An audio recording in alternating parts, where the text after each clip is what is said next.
नमस्कार. स्टुडिओ संजीवनीमध्ये तुम्हा सगळ्यांचं पुन्हा एकदा मनःपूर्वक स्वागत. आज मी तुम्हाला वृंदा या कादंबरीचा 7वा भाग ऐकवणार आहे. आता आपण सुरुवात करू. आर्य कन्या विद्यालय अशी सुवर्णाक्षरे असलेल्या भव्य कमानी दरवाजातून आतल्या विस्तीर्ण आवारात पाऊल टाकताच वृंदाचा प्रवासातला सारा शीण उतरला. गर्दीत उबगून गेलेले मन प्रसन्न झाले. कुणाचेही मन प्रसन्न व्हावे असेच ते विद्यालय होते. सुरत शहराच्या मध्यभागी पण पूर्व दिशेला विरळ वस्तीत हे विद्यालय होते. एखाद्या लज्जाशील गुर्जरांगनेच्या सुंदर मुखमंडलावर जाड बुरखा असावा तसा या विद्यालयाभोवती मजबूत दगडी उंच कोट होता. त्या चौरस कोटाला मध्ये एकच भव्य कमानी प्रवेशद्वार होते. रस्त्यावरून जाणाऱ्या येणाऱ्यांना आतल्या भागाचे या प्रवेशद्वारातून जेवढे दर्शन होई तेवढेच, पण बुरखा धरलेल्या 2 बोटांच्या फटीतून दिसणाऱ्या चेहऱ्याच्या ओझरत्या दर्शनावरूनही आतल्या मुखमंडलाच्या सौंदर्याची पाहणाऱ्याला कल्पना येते. त्याप्रमाणे या प्रवेशद्वारातून दिसणाऱ्या भागावरूनही आतल्या विद्यालयाची कल्पना येई. प्रवेशद्वारात उभे राहिले की समोर विस्तीर्ण प्रांगणाच्या पट्ट्यापलीकडे 10 पायऱ्यांच्या चौथऱ्यावर उभी असलेली विद्यालयाची पांढरी शुभ्र इमारत दिसे. पायऱ्यांलगत मध्यभागी रुपेरी धार अव्याहत सोडणारे कारंजे नजरेस पडे. कारंजाच्या दोन्ही बाजूंना मेंदीच्या घनदाट हिरव्यागार झाडातून माळ्याने मोठ्या कौशल्याने कापून बनवलेले मोर सजीव झालेले स्पष्टपणे दृष्टीस पडत. या दृश्यावर बाहेरून बघणाराची नजर पडली की वाटे जणू समोर उच्च सिंहासनावर साक्षात धवलवसना शारदा देवी बसली आहे. तिच्या सन्निध मयूर जोडी उभी आहे. पुढे ज्ञानाचा रुपेरी झरा पाझरतो आहे. हे दृश्य नजरेस पडले की मनाच्या प्रसन्नतेबरोबरच आदर उत्पन्न होई. अर्धवट दिसणाऱ्या बगीचातल्या बहरलेल्या पुष्पांनी मन प्रफुल्लित होई. आपल्या विस्तीर्ण प्रांगणात मुख्य इमारतीच्या डाव्या हाताला विद्यार्थिनींचे वसतिगृह होते. वसतिगृहाच्या वरच्या मजल्यावर विद्यार्थिनींना राहण्यासाठी खोल्या होत्या. खालच्या तळमजल्यावर दर्शनी भागात प्रार्थना मंदिर, नंतर जेवणगृह, मागच्या बाजूला पाकगृह, न्हाणीघरे आणि नोकर लोकांच्या खोल्या. विद्यालयाच्या उजव्या बाजूला जो बंगला होता त्यात वरच्या मजल्यावर मुख्याध्यापिकेचे वसतिस्थान, तळमजल्यावर व्हिजिटर्स रूम, विद्यालयाची आणि वसतिगृहाची कचेरी होती. पलीकडे लायब्ररीची छोटीशी बैठी इमारत होती. कडक शिस्तीबद्दल हे विद्यालय ख्यातनाम झालेले होते. अध्यापनाच्या कामी सर्व स्त्री शिक्षिकाच असल्या पाहिजेत असा या विद्यालयाचा कटाक्ष असे आणि हा नियम कसोशीने पाळला जात असे. कारकुनाच्या जागीही स्त्रीचीच नेमणूक होत असे. नोकर वर्गात पुरुष फक्त 3च, बागेत काम करणारा माळी, दुसरा पट्टेवाला आणि तिसरा प्रवेशद्वारावरचा रखवालदार. नानांचे मुख्याध्यापिकेबरोबर बोलणे संपल्यावर वृंदाला आत बोलावण्यात आले. मुख्याध्यापिका सुमारे 45च्या आसपास वाटणाऱ्या, मध्यम उंचीच्या, मध्यम शरीर बांध्याच्या होत्या. जाड काचेच्या चष्म्यामुळे कदाचित असेल, पण डोळे जरा बटबटीत वाटत होते. वर्ण निमगोरा, चेहरा काहीसा उग्र नि पाहणाराच्या मनात दरारा उत्पन्न करणारा होता. जरीच्या किनारीचे रेशमी लुगडे त्यांनी परिधान केले होते, पण केसांच्या वळणापासून पायातल्या चपलापर्यंत प्रत्येक गोष्टीत साध्या राहणीचे तत्व स्पष्टपणे दिसून येत होते. दरारा वाटला तरी प्रथमदर्शी ग्रह अनुकूल होत असे. त्यांनी जरूर ते प्रश्न वृंदाला विचारले. नवीन दाखल होणाऱ्या विद्यार्थिनीची दुसरे दिवशी चाचणी होती. त्यांनी दिलेल्या साऱ्या सूचना तिने ऐकून घेतल्या. त्यांच्या सूचनेनुसार ती पलीकडच्या खोलीत असलेल्या स्त्री कारकुनाकडे गेली आणि वसतिगृहाच्या नियमांची पुस्तिका घेऊन ती ऑफिस बाहेर पडली. तिची सर्व व्यवस्था लावल्यानंतर 2 तासांनी नानांनी वृंदाचा निरोप घेतला. कारण मुंबईला जाणारी त्याशिवाय दुसरी सोयीस्कर गाडी नव्हती. जाण्यापूर्वी त्यांनी म्हटले, वृंदा, तुझ्या प्रिन्सिपॉल बाईंचे काम मोठे कडक दिसते आहे. शिस्तीचे काही नियम वाजवीपेक्षा अधिक कठोर वाटतात.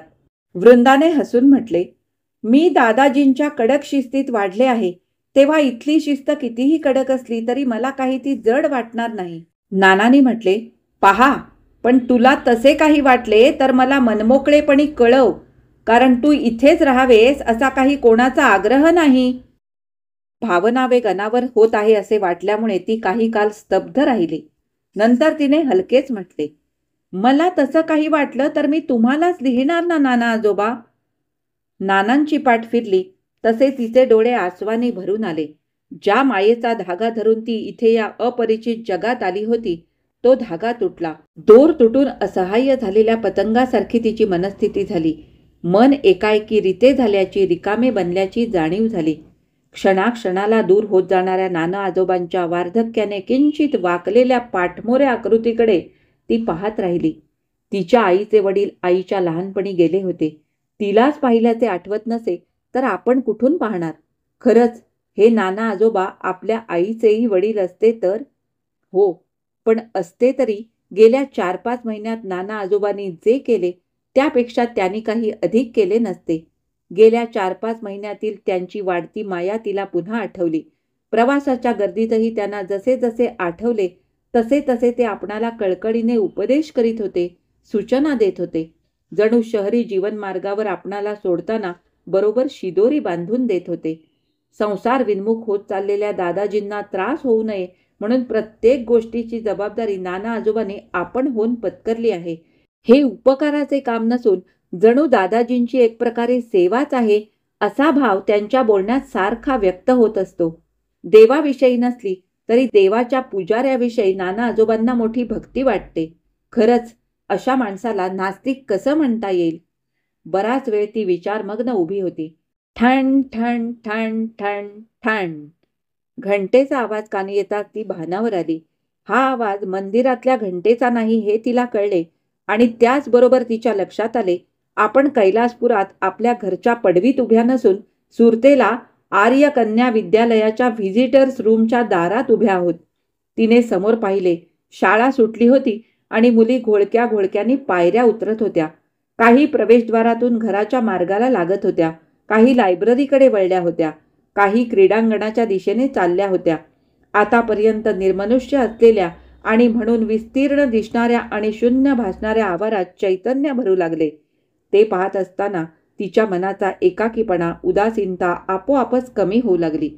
आता अपरिचित वाटणारे हे वातावरण हळूहळू परिचित होईल, नवीन ओळखी होतील. कुणी सांगावं, यातूनच काही निकट मैत्रिणीही लाभतील. या विचाराबरोबर तिच्या मनात उत्साह भरला. बगीचा ओलांडून विद्यालयाच्या इमारतीसमोरून ती वसतिगृहाकडे वळली. जिन्यावरून मुली हसत गोष्टी करीत काही चढत होत्या, काही घाईघाईने उतरत होत्या. वृंदा जिना चढून वर गेली.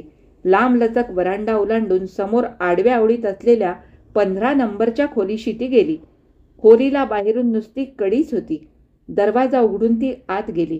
मघा तिने आणून ठेवलेले सामान भिंतीकडच्या कॉटजवळ तसेच पडले होते. सामान ते काय? एक ट्रंक, सतरंजीत गुंडाळलेली एक वळकटी आणि गोजा आत्याने दिलेल्या फराळाचा पितळी डबा. पलीकडच्या 2 खाटांवर पुस्तके पडलेली होती. मघा ती तिथे नव्हती.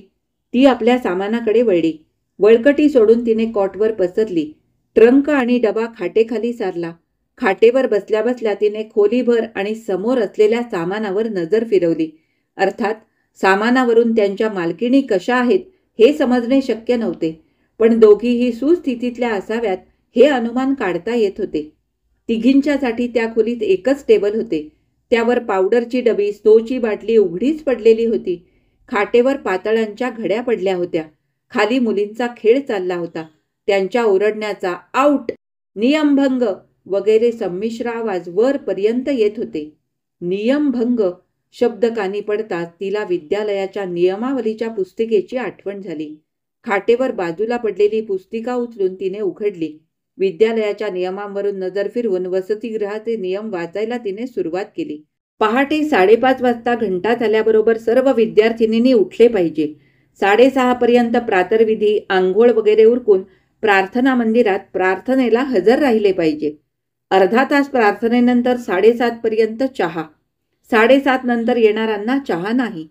7:30 ते 10 पर्यंत अभ्यास. अभ्यास खोलीत बसूनच केला पाहिजे असे नाही. प्रार्थना मंदिर, लायब्ररी, बगीचा इच्छेनुरूप कुठेही बसावे. जेवणाची घंटा बरोबर 10ला होईल. 11 वाजल्यानंतर कुणालाही जेवण मिळणार नाही. संध्याकाळी 5 ते 6 1 तास खेळात घालवलाच पाहिजे. 6:30 वाजता जेवणाची घंटा होईल. तिकडे लक्ष ठेवले पाहिजे. 7:30 नंतर प्रत्येकीने जेवून घ्यावे. 7:30 ते 8:30 मुलींनी कुठच्याही मनोरंजनात वेळ घालवावा. रात्री 8:30 ते 10 अभ्यास अगर इतर वाचन करावे. दर शुक्रवारी रात्री त्यावेळी चर्चा मंडळ. 10 वाजता वसतिगृहातला विद्युत प्रवाह बंद केला जाईल. सकाळी 5ला पुन्हा सुरू होईल. विद्यालयाचे मुख्य प्रवेशद्वार कंसात विद्यालयाच्या त्या भल्या भक्कम कोटाला एकच प्रवेशद्वार होते.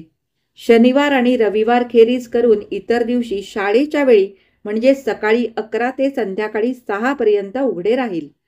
इतर वेळी लहान खिडकी उघडी राहील. पण दरवाजावरील पहारेकऱ्याच्या परवानगीशिवाय कुणाही परक्या व्यक्तीला आत प्रवेश मिळणार नाही. रात्री 10 नंतर दरवाजा संपूर्ण बंद राहील. वसतिगृहाच्या विद्यार्थिनींना फक्त शनिवारी दुपारी आणि रविवारी सकाळी 10 नंतर विद्यालयाबाहेर गावात जाता येईल. पण त्यांनी रात्री 8च्या आत वसतिगृहात परत आले पाहिजे. पालकांना आपल्या पाल्यांना भेटावयाचे असल्यास फक्त शनिवारी रविवारीच भेटता येईल. वृंदाने हे सारे नियम संपूर्णपणे वाचले. जसजशी ती वाचित गेली तसतशी मनाशी म्हणत होती, यात शिस्त आहे याविषयी शंकाच नाही. पण नाना आजोबांना वाटणारा कडकपणा काही दिसत नाही. आपणाला जन्मापासून पहाटे उठण्याची सवय आहे, विविध बंधनांची सवय आहे. आणि खरे पाहिले तर हे नियम म्हणजे कडक बंधने नसून स्त्रीत्वाच्या मर्यादा सांभाळणाऱ्या कक्षा आहेत. नियमपुस्तिका बंद करून ती उठली आणि बाहेर वरांड्यात येऊन कठड्याजवळ उभी राहिली. खाली विविध प्रकारचे खेळ चालले होते. खो खो, हुतुतू, लंगडी, दोरीवरच्या उड्या, बॅडमिंटन, नाना प्रकार होते. त्या खेळाकडे ती बराच वेळ बघत उभी राहिली. उद्यापासून यावेळी एखाद्या खेळात आपणाला भाग घ्यावा लागेल. पण ते आपणाला जमेल असे तिला वाटेना.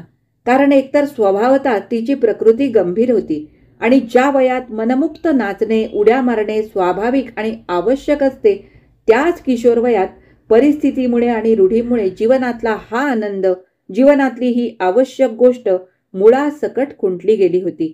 आता इतक्या वर्षानंतर एवढ्या मोठ्या वयात त्या वृत्तीची पुन्हा कितपत वाढ होईल याविषयी ती साशंक होती. 6चे टोले पडले. घंटा झाली. गावातल्या मुली प्रवेशद्वारातून बाहेर पडल्या तशी ती आत खोलीत आली. मुली आपापल्या खोलीत परतू लागल्या होत्या. ताटवाटी काढण्यासाठी तिने ट्रंक बाहेर ओढली. तेवढ्यात 2 मुली तिच्या सहवासीनी आत आल्या. दोघी 16-17 वर्षांच्या होत्या. एक गोरी, आपादमस्तक रेखीव, सुंदर, दुसरी काळी आणि सामान्य रूपाची. जणू एक दिवस दुसरी रात्र, एक पौर्णिमा दुसरी अमावास्या, एक प्रकृती दुसरी छाया. पण दोघींचे कपडे मात्र एकसारखे होते.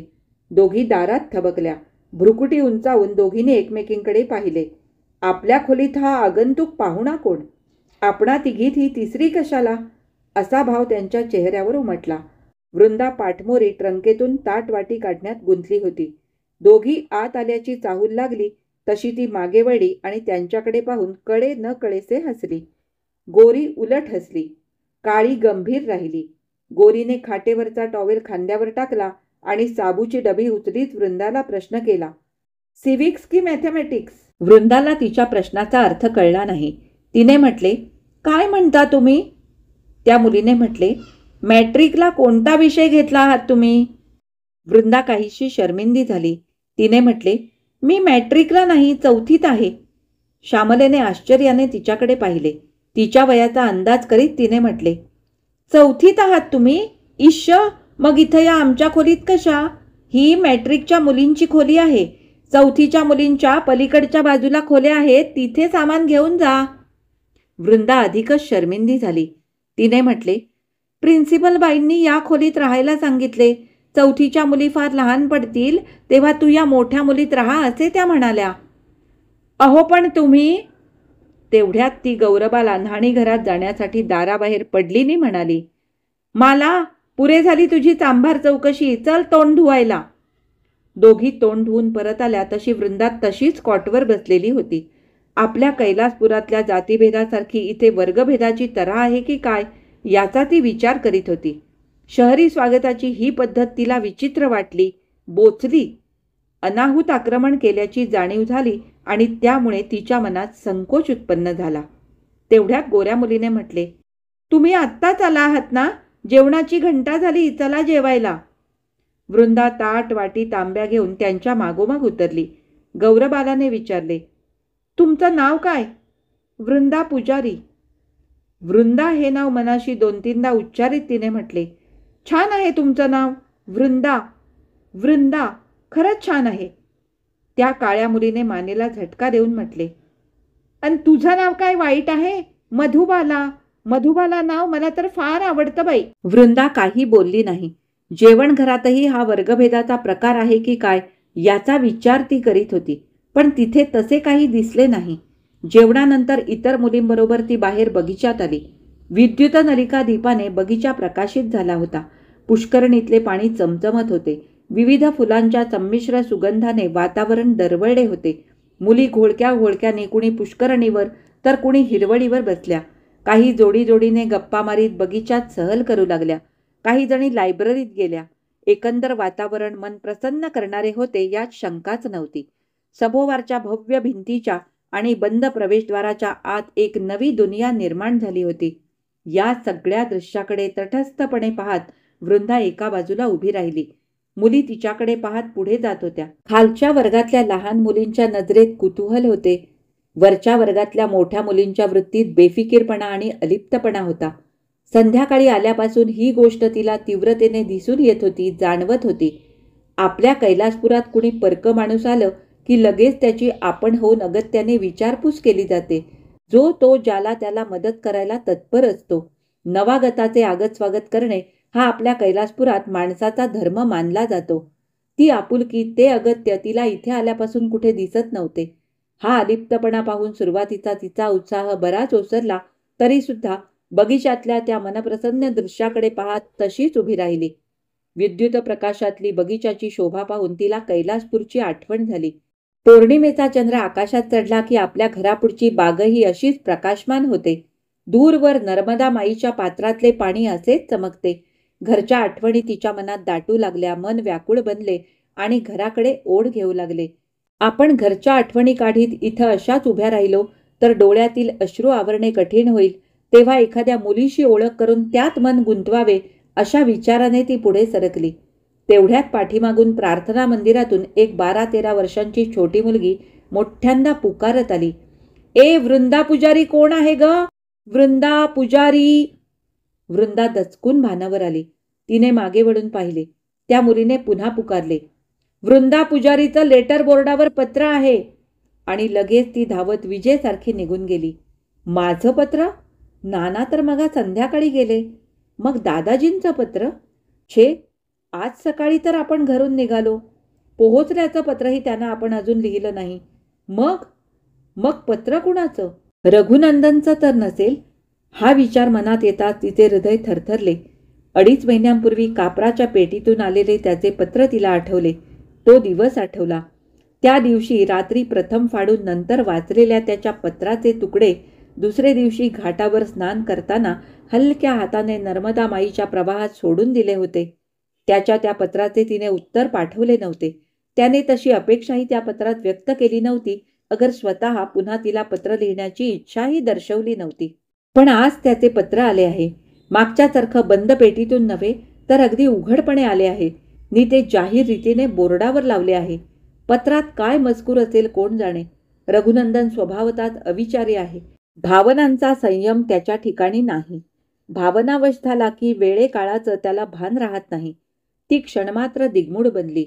पत्राचा फलक प्रार्थना मंदिरात लावलेला होता म्हणून ती प्रार्थना मंदिरात गेली. व्यासपीठावर दूर एका कोपऱ्यात दोघी मुली कसलंसं हितगुज करण्यात मशगूल झाल्या होत्या. समोर मोठ्या चौरस पत्रफलकावर एकुलते एक पोस्टकार्ड विद्युत प्रकाशात तिला दुरून दिसले. पाहताच तिच्या मनाचा गोंधळ थांबला, पण आश्चर्य उमटले. तिने कार्ड घेतले नि वाचले. चिरंजीव वृंदास प्रेमाशीर्वाद देऊन त्याने पत्र लिहिलेले होते आणि त्या आशीर्वादाला शोभेल असाच पत्रातला मजकूर उपदेशपर आणि साधा होता. ते कार्ड वाचून ती मनाशी हसली, पण निश्चिंत झाली. त्या साध्या कार्डानेही तिचे व्याकुळ मन एकदम शांत झाले. संध्याकाळी नाना आजोबा गेल्यानंतर जो धागा तिला तुटल्यासारखा वाटला तो पुन्हा परत हाती आल्यासारखा वाटला नि मन समाधानाने भरले. आजचा हा भाग इथेच संपला. आज मी वाचलेला वृंदा या कादंबरीचा 7वा भाग तुम्हाला कसा वाटला हे मला कमेंट करून नक्की सांगा. आज मला थोडीशी सर्दी झाल्यामुळे मध्ये मध्ये माझा आवाज थोडासा खरखरल्यासारखा तुम्हाला येत असेल तर त्याबद्दल क्षमस्व. आता आपण पुन्हा भेटू याच कादंबरीच्या पुढच्या भागामध्ये. तोपर्यंत मी तुमचा निरोप घेते. धन्यवाद.